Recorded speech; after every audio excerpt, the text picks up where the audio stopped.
Gardez-vous de pratiquer votre justice devant les hommes, pour en être vus. Sinon, vous n'aurez pas de récompense auprès de votre Père qui est dans les cieux. Donc, lorsque tu fais l'aumône, ne sonne pas de la trompette devant toi, comme font les hypocrites dans les synagogues et dans les rues, afin d'être glorifiés par les hommes. Je vous le dis en vérité, ils reçoivent leur récompense.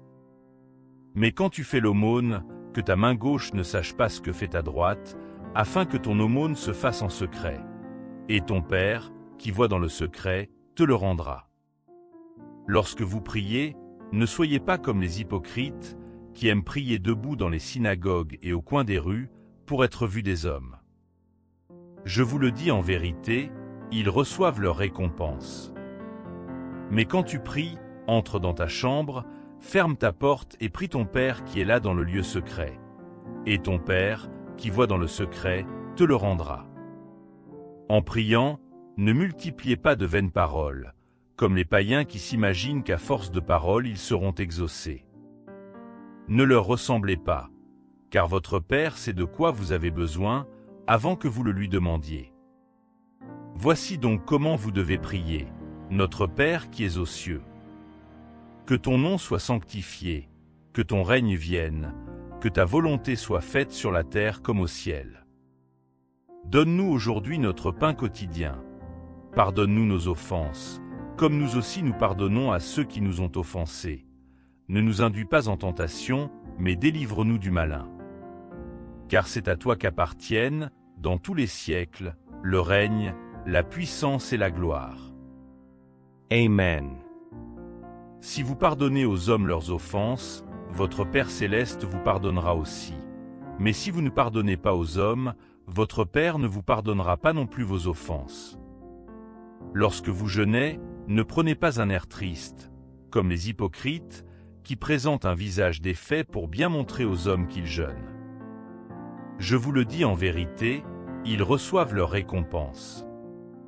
Mais quand tu jeûnes, parfume ta tête et lave ton visage, afin de ne pas montrer aux hommes que tu jeûnes, mais à ton Père qui est là dans le lieu secret. Et ton Père, qui voit dans le secret, te le rendra. Ne vous amassez pas des trésors sur la terre, où les mites et la rouille détruisent et où les voleurs percent et dérobent. Mais amassez-vous des trésors dans le ciel, où les mites et la rouille ne détruisent pas et où les voleurs ne percent ni ne dérobent. Car là où est ton trésor, là aussi sera ton cœur. L'œil est la lampe du corps. Si ton œil est en bon état, tout ton corps sera éclairé. Mais si ton œil est en mauvais état, tout ton corps sera dans les ténèbres. Si donc la lumière qui est en toi est ténèbre, combien ces ténèbres seront grandes? Nul ne peut servir deux maîtres. Car, ou il haïra l'un et aimera l'autre, ou il s'attachera à l'un et méprisera l'autre. Vous ne pouvez servir Dieu et Mammon. C'est pourquoi je vous dis, ne vous inquiétez pas pour votre vie de ce que vous mangerez, ni pour votre corps, de quoi vous serez vêtus. La vie n'est-elle pas plus que la nourriture, et le corps plus que le vêtement? Regardez les oiseaux du ciel, ils ne sèment ni ne moissonnent, et ils n'amassent rien dans des greniers, et votre Père céleste les nourrit. Ne valez-vous pas beaucoup plus qu'eux? Qui de vous, par ses inquiétudes, peut ajouter une coudée à la durée de sa vie? Et pourquoi vous inquiétez au sujet du vêtement? Considérez comment croissent les lys des champs, ils ne travaillent ni ne filent. Cependant je vous dis que Salomon même, dans toute sa gloire, n'a pas été vêtu comme l'un d'eux. Si Dieu revêt ainsi l'herbe des champs, qui existe aujourd'hui et qui demain sera jetée au four, ne vous vêtira-t-il pas à plus forte raison, gens de peu de foi? Ne vous inquiétez donc pas et ne dites pas, que mangerons-nous? Que boirons-nous? De quoi serons-nous vêtus? Car toutes ces choses, ce sont les païens qui les recherchent. Votre Père céleste sait que vous en avez besoin. Cherchez premièrement le royaume et la justice de Dieu, et toutes ces choses vous seront données en plus.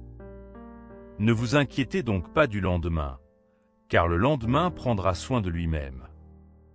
À chaque jour suffit sa peine.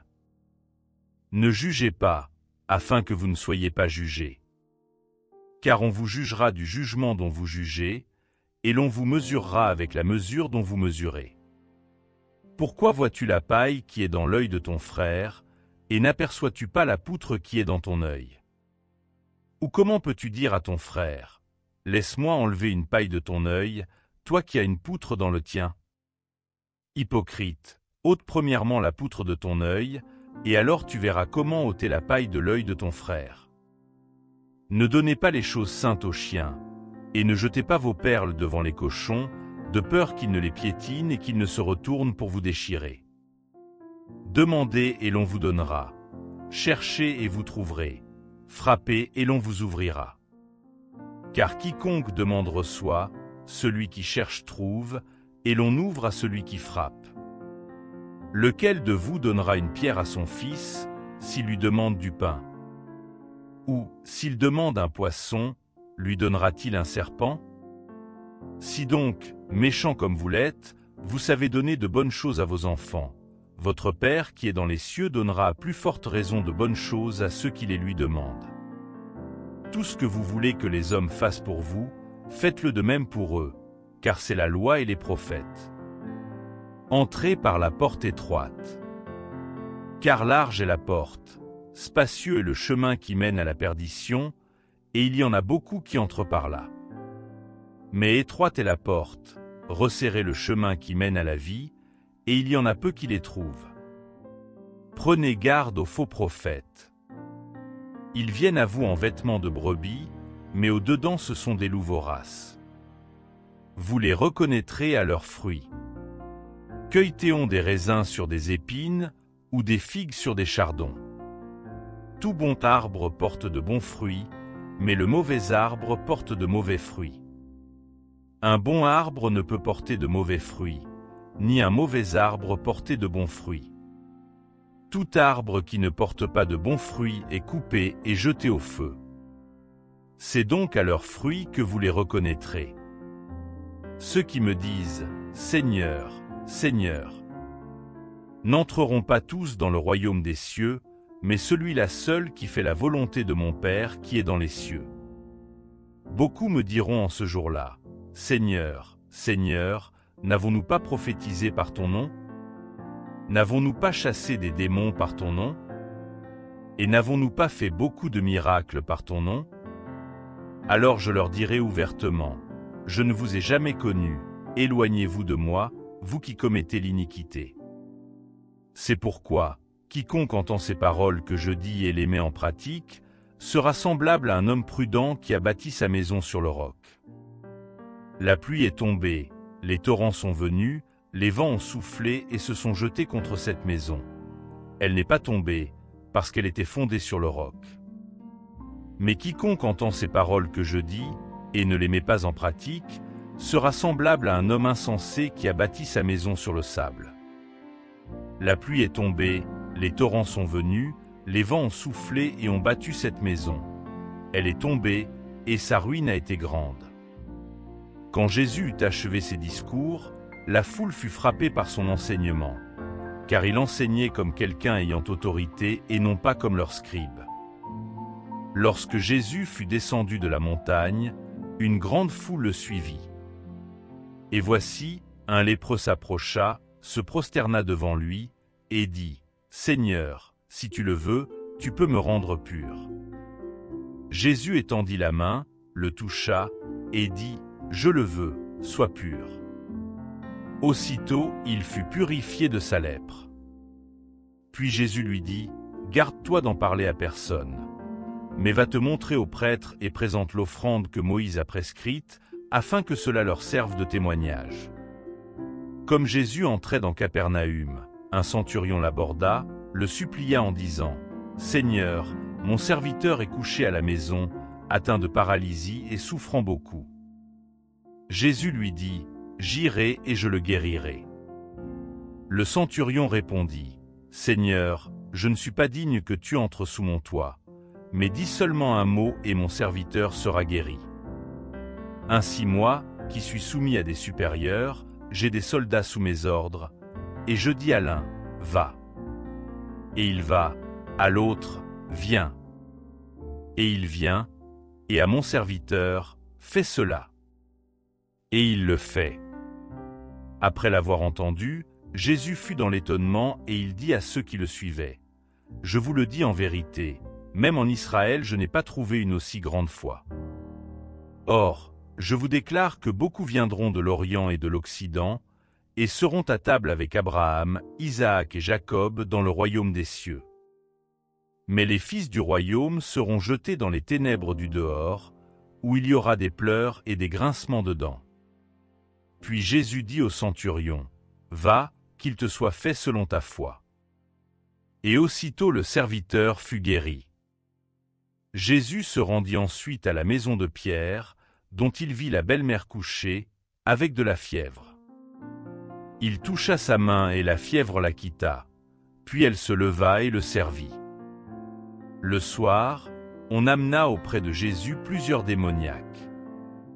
Il chassa les esprits par sa parole et il guérit tous les malades, afin que s'accomplisse ce qui avait été annoncé par Ésaïe, le prophète. Il a pris nos infirmités et il s'est chargé de nos maladies. Jésus, voyant une grande foule autour de lui, donna l'ordre de passer sur l'autre rive.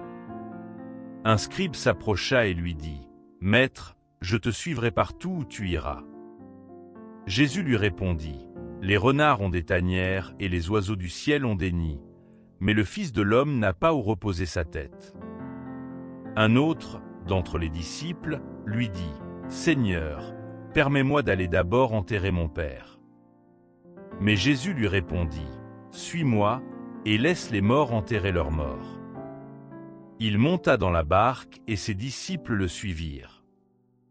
Et voici, il s'éleva sur la mer une si grande tempête que la barque était couverte par les flots. Et lui, il dormait. Les disciples s'étant approchés le réveillèrent et dirent, « Seigneur, sauve-nous, nous périssons. » Il leur dit, « Pourquoi avez-vous peur, gens de peu de foi ?»